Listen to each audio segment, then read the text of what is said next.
வணக்கம். நம்ம ஏஎம்ஆர் பில்டர்ஸ்ல இன்னைக்கு நம்ம ஆர்எஸ் ப்ராஜெக்ட்ல தான் இருக்கோம்.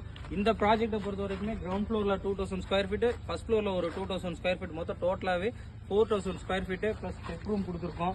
இதோட சேர்த்து பாத்தீங்க அப்படின்னா பில்டிங்கை பொறுத்த வரைக்குமே நம்ம வெறும் 2000 ரூபாய் பெர் ஸ்கொயர் ஃபீட்ல அன்னைக்கு கொடுத்த ஆஃபர் போர் மோட்ல மாடலர் கிச்சனு பிளஸ் பாத்தீங்கன்னா உள்ளுக்குள்ள இன்டீரியர் 2 கோட் பட்டி, ஃப்ரண்ட் எலிவேஷன்ல 2 கோட் பட்டி வச்சு ஃப்ரண்ட்ல மட்டும் கலரிங் பண்ணி கொடுக்கறதா நம்ம கமிட்மெண்ட் கொடுத்து எடுத்துருந்தோம். இந்த ப்ராஜெக்ட்ல water tank, septic tank, rain water tank எல்லாமே இன்க்ளூட் பண்ணி 90 lakhs ப்ராஜெக்ட் தான். இப்போ நம்ம ஆன்கோயிங் இந்த சைட்ல நம்ம இருக்கோம். இந்த மாதிரி குவாலிட்டியா உங்களுக்கு ஒரு ப்ராஜெக்ட் பண்ணணும்னு நீங்க நினைக்கிறீங்க அப்படின்னா நம்மளை கான்டாக்ட் பண்ணுங்க. குவாலிட்டியான ப்ராடக்ட் பிளஸ் உங்களுக்கு ஒரு நல்ல ஆஃபர், நல்ல முறையில அழகா நம்ம எதுவுமே சாக்ரிஃபைஸ் பண்ணாம பில்லரை பொறுத்த வரைக்கும், பீமை பொறுத்த வரைக்கும் எல்லாமே எக்ஸ்டெண்ட் பண்ணி கொடுத்துருக்கோம். நம்ம எல்லாமே இன்னுமே இவங்க இன்னும் 2 மாடி கட்டுற அளவுக்கு குவாலிட்டியா கொடுத்துருக்கோம். இந்த மாதிரி ஒரு ப்ராஜெக்ட் பண்ணணும்னு நினைக்கிறீங்கன்னா நம்ம ஏஎம்ஆர் பில்டர்ஸை கான்டாக்ட் பண்ணுங்க. நன்றி.